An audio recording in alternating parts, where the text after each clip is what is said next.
Number 1 is Catacomb Rock, but it's also known as the Whispering Caves. And the reason I love this one is it just embodies everything that I love about Moab. It's kid-friendly. Now, it is four-wheel drive recommended, but you can pull it off if you hate your car. And what it is kind of like a giant section of rocks, almost like a giant segment dome-shaped thing where you can ride out there or bike out there, and it's just full of slot canyons, caves, climbing areas. The kids and you can just scramble all over this rock. You'll go down into these huge canyons, these divots. You'll find caves all over that you can climb around in and hide in. Some of the caves have like little fire pits. You can do this beautiful fire pit and look out at the view while you do so. But it really is just everything that you love about Moab, and especially that kids love about Moab. The views surrounding Catacomb Rock are absolutely phenomenal in every direction. Everywhere you look, there's just, these beautiful giant red rock cliffs, and then you're in these caves and these slot canyons, and it's just a good time with good views. Me and my family chose to go bike out there from base camp, which was a couple-mile bike ride, and we loved every single minute of it. Number 2 is Tusher Tunnel. And if your ears perked up when I talked earlier about not seeing another soul, this might be one of those places. When we went, we did not see another soul. And Tusher Tunnel is a little north of Moab. You can drive a four-wheel drive vehicle directly to it, but you could also hike just a mile or two out to it as well if that's not what you have. Now, I don't know exactly about how this was created, but imagine a 100-foot-long tunnel going all the way through a mountain. And this is not man-made. This is natural. Something to do with how the water runs. It ran this giant tunnel. It's almost a perfect triangle-shaped tunnel all the way through this mountain. Then you go and you walk through it, and it's kind of fun. And then you come out on the other side, and the view is just mind-boggling. Every direction, beautiful views of Moab, and you can scramble down there and run around on all this red rock all by yourself for really as long or as far as you want to go into this kind of endless view.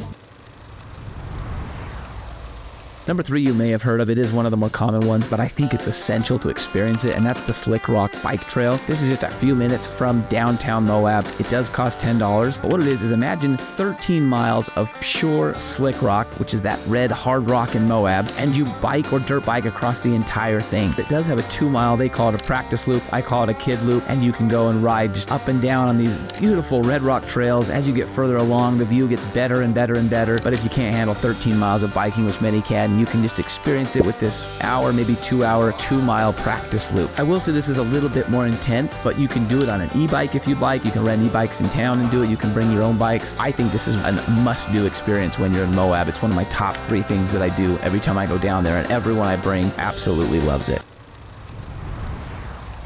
And number 4 is Funnel Arch. This is one of those arches that's outside of Arches National Park, which means there's not a lot of people that know about it or visit it, but that doesn't make it any less awesome than the ones in Arches National Park. In fact, I think it's more awesome because you can climb around all over, and it's not just like this set trail with chains on both sides telling you to stay on the trail. So it's pretty easy access. Anyone can access it, any car. It's pretty close to Moab, maybe a 10-15 minute drive. And what you do is it's probably like a half-mile scramble. It's not even a hike, really. You're kind of just scrambling all over this red solid rock, and everyone will have a good time doing that. There's a little mini slot canyon on the way you can go through as well. There's almost no people, and then you come up on this really beautiful direct arch that you can climb through multiple times. You'll see on the side there's a giant cliff where you can rappel if you're into rappelling, or you want to hire a guide and they can take you rappelling. But it's just endless slick rock, red rock hills where kids and you can just climb up and down and look out at all these beautiful views, beautiful shots of the Colorado River, and then you come upon this wonderful arch, and you don't run into another soul half the time while you're there.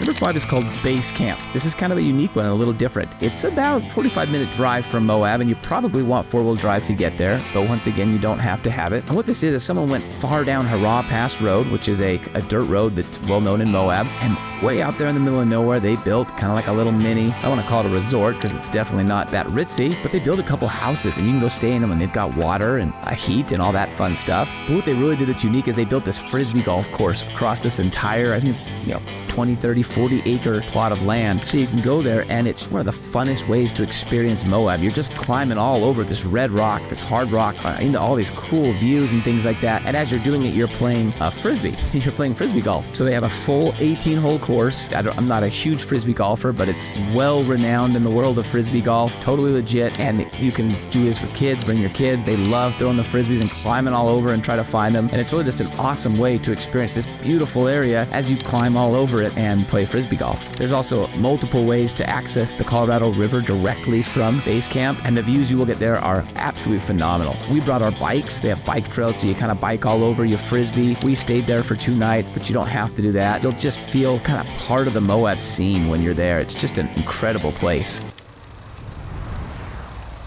Moving on to number 6. Number 6 is the Gemini Bridge. Now, I don't fully understand the difference between a bridge and an arch, but we'll call it a bridge. I believe it's because it's made fully by water instead of a mix of other elements. The Gemini Bridge is probably the biggest bridge or arch I've ever come across. It is absolutely massive, and you get to walk across it if you are brave enough to do so. Obviously, my wife was terrified as we walked our kids across this bridge, but the view both on the bridge and then when you go around to the other side looking at the bridge will blow your mind. Just in one of the most beautiful settings you can imagine. It's this bridge that goes directly over this massive canyon. Now, it's a decent drive from Moab, but the fun thing is the drive itself is great time. There's places to pull out where people can climb and scramble and do fires and just see beautiful views. A couple scary spots where you can kind of look down over the Moab Valley. Really one of those places where you can come and just contemplate and see just how powerful nature is and how incredible Moab itself is.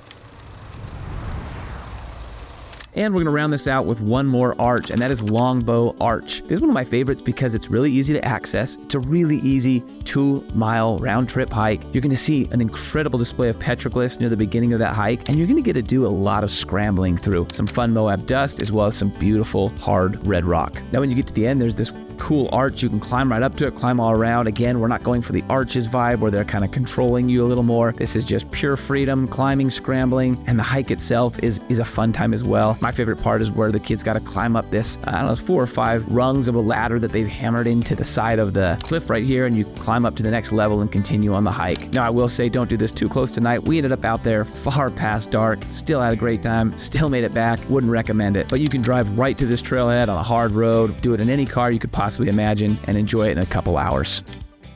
Now, I would say that's the end, but I am going to throw in one little quick bonus that is something we also always do every time we go to Moab, and that's the Moab Sandhill is what we call it. I don't know what anyone else calls it, but it's just a massive hill made completely of sand, very steep. It's right on the side of the main road. You pull out, you run up to the top. It'll take you about 10, 15, 20 minutes to get to the top there, and then you can either sprint down, you can bring cardboard boxes, you can bring sleds, whatever you want, but just a super good time for the kids, a good place to stop for 30 or 40 minutes and zip down this ginormous sandhill and enjoy a little piece of Moab that a lot of the locals love. And that, ladies and gentlemen, is Moab. Remember to click subscribe if you like finding cool places in Utah that no one else knows about.